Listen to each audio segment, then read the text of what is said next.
Tôi ăn nó lâu.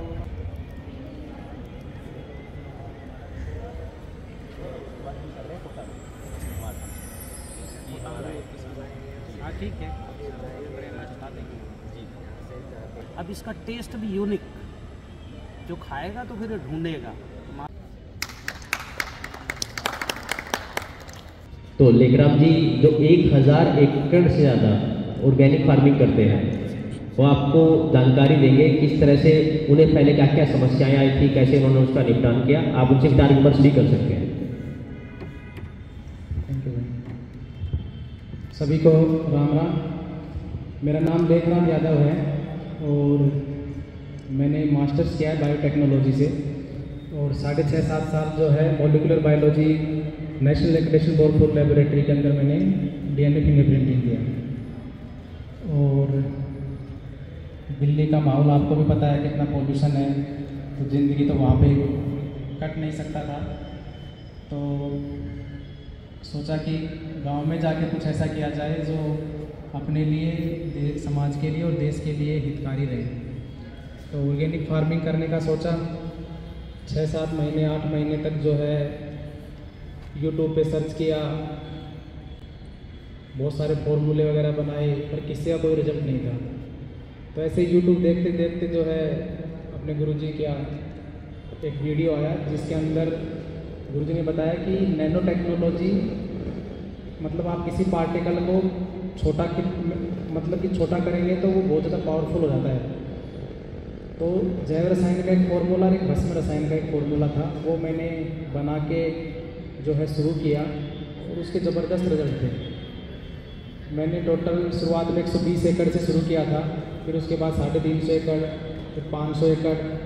अब मेरे पास जो टोटल NPOP सर्टिफाइड जो वृक्ष आयुर्वेद बेस्ड TCBT गुरुजी की जो टेक्निक है, 1150 एकड़ के अंदर ऑर्गेनिक फार्मिंग कर रहा है। और आपके यहाँ पे बोटाद में है 150 एकड़ तक, जिसमें 40,000 पौधे जाम फल के हैं। अपना कस्टर्ड एप्पल है, नींबू है, एक 56 भोग वाटिका का भी मॉडल बना है जिसमें बहुत सारे अलग अलग तरह के, जो अपने ऑल ओवर इंडिया में जितने भी फल होते हैं वो भी 56 भोग वाटिका में तैयार कर रहे हैं।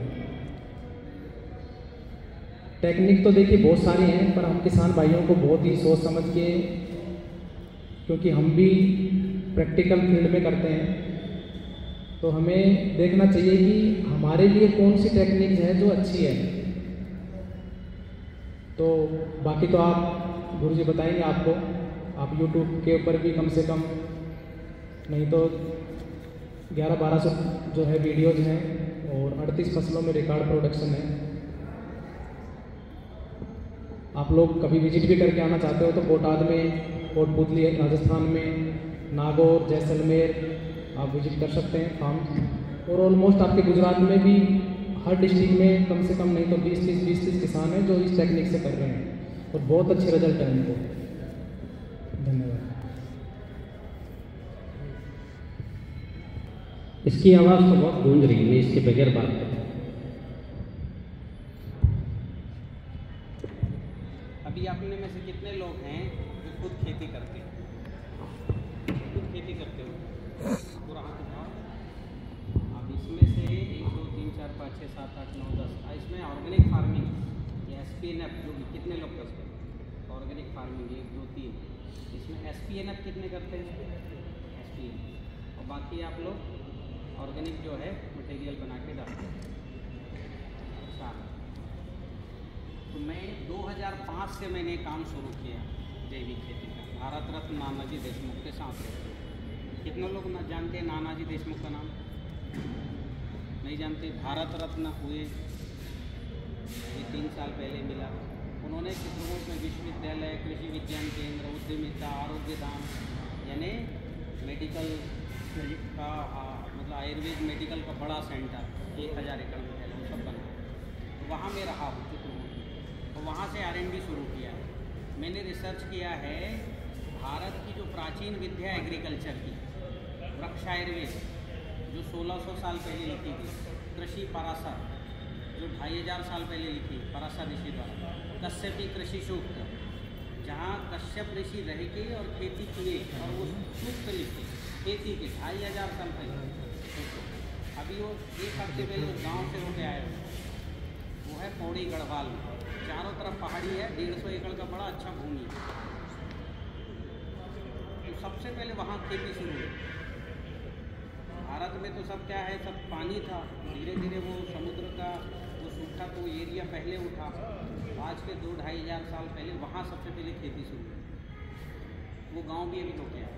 तो इन सब की पुस्तकों को, परशुराम जी का नाम सुने हैं आप लोगों ने, महर्षि परशुराम, उन्होंने पुस्तक लिखी कृषि गीता, बीजों पर पूरा है। भगवान परशुराम ने फरसा लिए और मार रहे हैं ये नहीं है, वो सब मिथ्या अवधारणाएँ फैलाई। वो कृषि के विशेषज्ञ थे, पहले प्लांट ब्रीडिंग साइंटिस्ट थे, उनकी पुस्तक है कृषि गीता। ये सारे मेरे वेबसाइट पर है उपलब्ध, वहाँ सब पर मैं अभ्यास कर रहा हूँ 15 साल से। मेरी भी 5 किताब जो है, जो सूक्ष्म छोटा लिखा है जिस फार्मूले वाले, हम लेके आए, आप में से जिनने हाथ उठाया हम उनको देंगे किताब, ठीक है। इसलिए जो पूरा हाथ उठाया वो मेरी नज़र में आ गया, उनको ये फार्मूला देता हूँ। खेती करते हो ना आप, करिए।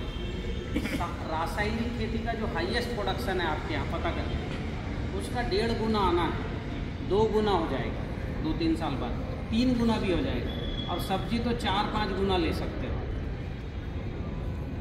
कौन सी फार्मिंग? जो रासायनिक खेती होती है उससे 3 गुना अगर उपज आप किया जाए, जैविक मूल प्राकृतिक खेती, तो बल्ले बल्ले है कि नहीं, हाँ कि ना? हाँ। अभी हम रासायनिक खेती से गए बीता खराब खेती कर रहे हैं।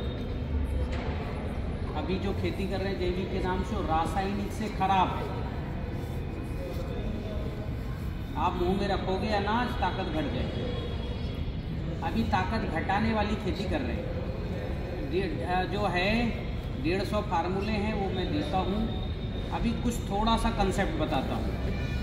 अभी तक आप सब लोगों को ये पता है कि न्यूट्रिशन से खेती होती है, हाँ कि ना? जिंक डालो, आयरन, कैल्शियम, मैग्नीशियम, जीवाणु खेती करते हैं, ठीक है। अभी बताओ, हमको जीवाणु सुगंध वाले डालने चाहिए कि दुर्गंध वाले? सुगंध वाले। कौन से जीवाणु डालने चाहिए? सुगंध वाले। सुगंधिम पुष्टिवर्धनम। अगर दुर्गंध आ रहा है हमारे घोल से, हमारे खाद से, तो वहाँ वो अच्छे जीवाणु बढ़ेंगे मिट्टी में कि बुरे वाले? बुरे वाले। दुर्गंध में, जैसे दुर्गंध में शहर के सड़ा नाला, उसमें भी मीथेन गैस होता है। अब उस गैस को एक्सट्रैक्ट निकालोगे और उससे कुछ पकाओगे तो वो भोजन में स्वाद बढ़ेगा कि घटेगा? घटेगा, क्योंकि दुर्गंध है, अच्छे जीव नहीं आएंगे। मेरी बात से सहमत हैं? इसलिए हमारे पूर्वजों ने स्पष्ट कहा सुगंधिम पुष्टि, जहाँ सुगंध होगा वहाँ अच्छे अणु और जीवाणु आएंगे और अच्छे जीव भी आएंगे। अगर दुर्गंध होगा तो उसको खाने कौन जाएगा? सुअर, सांप, बिच्छू, केकड़े, बिल्ली, चूहे। सुगंध होगा तो अच्छे जीव खाएंगे। तो सुगंध और दुर्गंध से जीव ही बदल गए, हाँ कि ना? दुर्गंध है तो वो दुर्गंध वाले जीव आएंगे, सुगंध है तो सुगंध वाले आएंगे। तो जीव के पहले बैक्टीरिया आते हैं, और बैक्टीरिया मतलब जीवाणु, जीवाणु पहले अणु आता है। हमारे वैज्ञानिकों ने दुर्गंध और सुगंध के जीवाणु का फर्क ही नहीं समझा, अणु का। चाहे आप सड़े नाले से निकालो मीथेन, चाहे अच्छी जगह से निकालो, मीथेन हो जाए बेच देंगे सिलेंडर भर के, हाँ कि ना? उनको बोलोगे तो भाई ये भोजन तो इससे भी पक रहा है, बिल्कुल पकेगा, लेकिन स्वाद बदल जाएगा। हमारी टेक्निक का आप लेखराम जी कर रहे हैं ना 1150 एकड़ में, आप कुछ भी खा लो, आप खा लो कुछ भी। अभी इनके यहाँ सीताफल निकलता है, नाच उठोगे, इतना स्वाद। कोई इनके यहाँ के मसाले खा लो, सब्जियाँ पूरे जोमेटो, जेप्टो, स्विगी सब। नींबू इनका जो है 3.5 साल का नींबू फलों से लदा हुआ, 2.5 क्विंटल तक उपज, 1.5 क्विंटल से फट नहीं रहे हैं, कोई अलग ही चमक। आप देख लो कोई भी वीडियो, लेखराम सर्च करो या मेरा नाम सर्च करो, ये सब वीडियो आ जाएंगे। ताराचंद बेल जी लिखो क्या गूगल में, यूट्यूब में, आप ये सब वीडियो, कोई भी फसल देखो, हरी कच्च, कोई नाइट्रोजन की कमी नहीं, बिना यूरिया डाल, फास्फोरस की कमी नहीं, पोटास की कमी नहीं। तो हम जैसी ऊर्जा खेत में डालेंगे वैसे अणु और जीवाणु आएंगे और वैसे जीव आएंगे। मेरी बात क्लियर, एक कंसेप्ट क्लियर हुआ? हाँ कि ना? तो मैंने सब सुगंध वाले फार्मूले बनाए, बढ़िया खुशबू वाले जितने फार्मूले। दुर्गंध वाले 2 बनाए, दुर्गंध के कीटों को पकड़ने के लिए। जिसमें दुर्गंध आएगा उसमें वो अंडे देती, वाइट ग्रब। वाइट ग्रब जानते हो ना, क्या बोलते हो गुजराती में? उमड़ी, सफ़ेद मक्खी। सफ़ेद मक्खी, वो उसके लिए दुर्गंध का एक घोल बनाया। वो अंडे देती वहाँ और मर जाती डूब के, अंडे देने आती है। उमनी गंध रसायन नाम रखा है उसका। तो सुगंध अब क्या है? अभी ऊर्जा के 5 जो हैं स्वरूप हैं प्रकृति में, रूप, रंग, गंध, स्वर और स्पर्श। गंध का तो बताया, रंग का भी। देखिए सफ़ेद लाइट आपकी आँख को चुभती है कि अच्छी लगती है? ईमानदारी से बताना। सफ़ेद वाइट लाइट चुभती है कि अच्छी लगती है? और पीली वाली लाइट, पीली लाइट, पीली रोशनी, दिए की रोशनी, लालटेन की रोशनी, पीले बल्ब, हाँ कि ना? आजकल जो आ रहे हैं एकदम वो हेलोजन, तो देख ही नहीं सकते। तो जो नहीं देख सकते, हमारी आँख कह रहे हैं वो निगेटिव हैं, मत देखो उनको। और जो पॉजिटिव उनको देखो, लगातार देखो, त्राटक जिसको बोलते हैं। तो रंग, गंध, स्वर भी, बहुत से जीवों का स्वर हमें अच्छा नहीं लगता। और स्पर्श, आप जर्सी गाय को छुओ आपको अच्छा नहीं लगेगा, देसी गाय को छुओ अच्छा लगेगा। और लगेगा नहीं, लगेगा नहीं। आप निगेटिव चीज़ को हाथ में रखो ताकत घट जाएगी, पॉजिटिव चीज़ हाथ में रखो ताकत बढ़ जाएगी। जिसमें दुर्गंध का घोल डाले उस अनाज खाने से और छूने से ताकत घट जाती है। अभी एक लड़की को प्रयोग कराया मैं, घट गई ताकत। आपको भी प्रयोग करा दूंगा मैं। अगर आपने दुर्गंध का घोल डाला है किसी भी तरह का, अब बेसन का घोल, बेसन को घोलोगे किसी में भी मिला के, चाहे गोबर गोमूत्र मिलाओ या किसी मिलाओ, दुर्गंध आएगा कि सुगंध आएगा? ईमानदारी से बताऊंगा। इतना दुर्गंध की पड़ोसी उस दिन खेत नहीं जाएगा। आपको देख लिया और बेसन का घोल ले जाते हुए, हाँ कि ना? पर दिमाग में भर दिया गया, डालो, डाले जा रहे हैं। सोचे तो ही नहीं, हमने सोचा शुरू से, हमने देखा कौन से जीवाणु हैं उसमें, कौन से कीटाणु हैं। दुर्गंध होगा तो जरूर मिट्टी का सत्यानाश ही होगा, फंगस बढ़ेगा। ये बताओ, मिट्टी में फंगस बढ़े तो आपकी उपज बढ़ेगी घटेगी? तो रूप, रंग, गंध, स्वर, स्पर्श, 5 स्वरूप हैं ऊर्जा के। मैंने 5 का उपयोग, 3 में सिद्धता है मेरी, रूप, रंग, गंध में। स्वर और स्पर्श में भी काम कर रहा हूँ कि प्लांट को कौन कौन सा स्वर दिया जाए, कैसे कैसे स्पर्श किया जाए। ये वृक्षायुर्वेद में सब लिखा है, 2500 साल पुरानी किताब। बस हमें समझ नहीं आ रही थी बात। एक तो संस्कृत में है, दूसरा उनकी बातों को हमको लगता है क्या बता रहे हैं। पर आप सोचो, सारे बैक्टीरिया की बात 2500 साल पहले भारत में हुई है। हमने वो सब है। इसके अलावा वृक्षायुर्वेद की कुछ हमने न्यूट्रिशन के फार्मूले भी दिए, कैसे न्यूट्रिशन देना। सबसे पहला न्यूट्रिशन पता है क्या है? ऑक्सीजन। आपको अगर ऑक्सीजन ना मिले कितना देर जिंदा रहो? मिट्टी में ऑक्सीजन डालना, इसकी चर्चा ही नहीं हो रही है। किसी ने की क्या? मिट्टी में हवा बढ़ाना की किसी ने? पर जिस मिट्टी में पानी डालने पर बुलबुले निकल रहे हैं, वहाँ फसल अच्छी होगी कि कम होगी? अच्छी। हम ध्यान ही नहीं दे रहे हैं बुलबुले निकलने की, कोई बात ही नहीं कर रहा है, हाँ कि ना? निकलना चाहिए ना, उसका मैंने काम किया। मिट्टी में हवा कैसे बढ़ाओ। दूसरा न्यूट्रिशन है ग्लूकोज। आपको ग्लूकोज कम हो जाए तो आप खड़े भी नहीं रह सकोगे, हाँ कि ना? तो मैंने ग्लूकोज कैसे बना सकते हैं पौधों के लिए वो किया और उसका फार्मूला सिखाया। आप डाल दो 100-200 लीटर, खिलखिल आ जाएगा। क्योंकि जो है पौधा हो या मनुष्य, वो बढ़ता है कोशिका से। किससे बढ़ता है? और कोशिका निर्माण के लिए 4 चीज़ें आवश्यक है। ऊपर की झिल्ली बनती है वसा से। किससे बनती है? फैटी एसिड बोलते हैं अंग्रेजी में उसको। क्या बोलते हैं? ऊपर का वसा। उसके अंदर की जो है लिक्विड है वो ग्लूकोज, इलेक्ट्रॉन और अमीनो एसिड से बनता है। और अमीनो एसिड ग्लूकोज और इलेक्ट्रॉन संयोजन करके और आरएनए डीएनए बनाते हैं। किसके अंदर? कोशिका के अंदर। हमारी कोशिका हो या पौधे की कोशिका सेम है, बस गुणसूत्र पौधे वाले में कम है, हम में ज़्यादा है। तो कोशिका कैसे बनेगा, मैंने इसका भी ध्यान दिया। तो कोशिका बनाने के लिए ऑक्सीजन, इलेक्ट्रॉन, ये हमने ऊर्जा जल से दिया। किससे? एक फार्मूला मेरा ऊर्जा जल। जो लोग हाथ उठाए उनको किताब दे रहा हूँ, उसमें लिखा है आप डाल दो, फसल नाच उठती है। और खर्चा क्या है 200 लीटर का? 20-25 रुपये आपको ही बनाना है। नाच उठेगी, स्प्रे कर दो, नाच उठती फसल।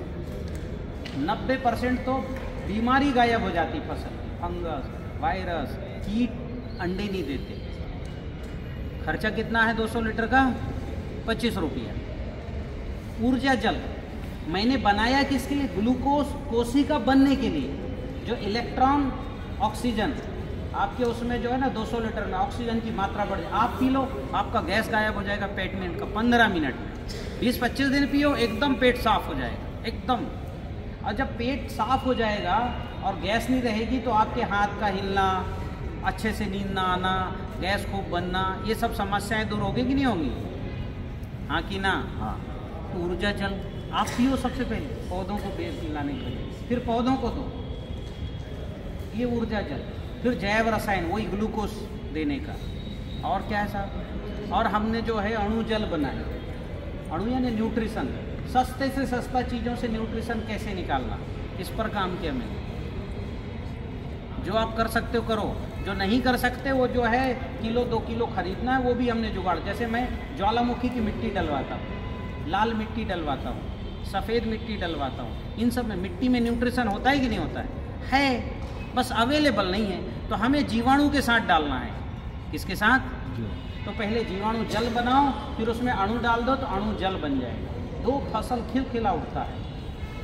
ऊर्जा जल, अणु जल, जीवाणु जल, जैव रसायन।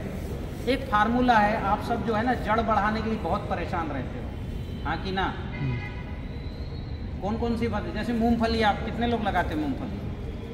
4 गुना नहीं 10 गुना जड़ नहीं ज़्यादा निकलेंगे। वो स्क्रबर्स जो पील्स बनते हैं ना, 10 गुना अभी बनते होंगे 20-25, 200-250 बनेंगे। एक फार्मूला मेरा अन्न द्रव्य रसायन, जिसमें 2 किलो चावल लगता है बस, और आधा किलो गुड़। किसी भी फसल में डाल दो, गन्ने में, मक्के में, जड़ भयंकर बढ़ जाएंगे, 4-4 गुना जड़ बढ़ जाएगी। खर्चा वही जो है 200-250 रुपये। ये सब हमारे हैं, ऐसे 150 फार्मूले हैं। कल 11 बजे मैं विशेष और चर्चा करूँगा। आप अपने मित्रों को बुला के रखो और डायरी पेन लेके आओ, ठीक है? हाँ, अभी आप ऐसे बैठे हो कथा सुनने जैसे, अभी ज़्यादा बात नहीं करूँगा। कल 11 बजे डायरी पेन लेके आओ। ये सब बता रहा हूँ, गारंटी देते हो कि आपको लगेगा कि यहाँ आकर हमने वो उपलब्धि प्राप्त की जो जीवन भर ढूंढ रहे थे। समझ रहे हो? और भाग्य से मैं यहाँ आ गया। मैं यहाँ आने के लिए गुजरात नहीं आया, किसी और कार्यक्रम के लिए आया था। और अभी आप गूगल पे जाओ, ताराचंद गिलजी की पाठशाला, TCBT पाठशाला सर्च करो और उसके वीडियो देखो, ठीक है? हमारी बात समझ में आई? ठीक है? और विधि से करिए। मैं अभी ऐप भी बना रहा हूँ, सभी FPO का हम सब रहेंगे। और अगर मेरी टेक्निक से करते हो तो उसका अलग ही टेस्ट आएगा। पंचमहाभूत में इससे क्या चलूँगा, आप मेरे को झूठ नहीं बोल सकते, ठीक है? हाँ, और झूठ बोलोगे तो केवल एक प्रयोग से मैं पकड़ लूँगा। जानते हो 5 एलिमेंट, भूमि, गगन, वायु, अग्नि, नीर, पूरी प्रकृति पंचमहाभूतों से बनी है ना। तो मैं आपके बीज का पंचमहाभूत, आपके गाय के गोबर का, गाय का, फिर मिट्टी का पंचमहाभूत, पानी का पंचमहाभूत ठीक करूँगा। अपने आप पंचमहाभूत फसल में पूर्ण होगी तो फसल बहुत अच्छी होगी, ठीक है? और लेखराम जी उदाहरण है, 1150 एकड़ में खेती करने वाला किसान आराम से आपके सामने बैठा है। आप अगर ये खेती करोगे तो बैठ सकते हो कि इतना सुकून से बैठ सकते हो? फुर्सत नहीं मिलेगी, इस खेत में ये कमी तो इस खेत में ये कमी तो ये डालो वो। ये रासायनिक खेती के भरोसे नहीं कर सकता कोई 1500 एकड़। कर सकता है क्या? चैन की नींद नहीं आएगी उसको, दिन रात काम करना पड़ेगा। इतनी बीमारी, फिर इधर डालो कि चैन की नींद घूमते रहते। इनने सिस्टम तय कर दिया, अमावस्या में ये फार्मूला बनाओ और पूर्णिमा में डाल दो, और पूर्णिमा में ये फार्मूला बनाओ, अमावस्या में डाल दो। बस हर 40-50 एकड़ के लिए सिस्टम सेट कर दिया, आराम से घूम रहे हैं, ठीक है? हाँ जी, तो जो हाथ उठाए थे जरा खड़े हो जाओ, जो हाथ उठाए थे। हाँ, अभी आपने उठाए थे 2, 3, 4, 5, 6, 7, 8 कितनी किताबें उनमें से? ठीक है? हाँ, ये फार्मूला है इसमें। हाँ साहब आया था, ये कर लीजिए, ठीक है? हाँ। हाथ लो जरा। हाँ, सब फार्मूला। हाँ, हाँ। ये लीजिए। ના એ બે એમાંથી કોઈ મળ્યું નથી.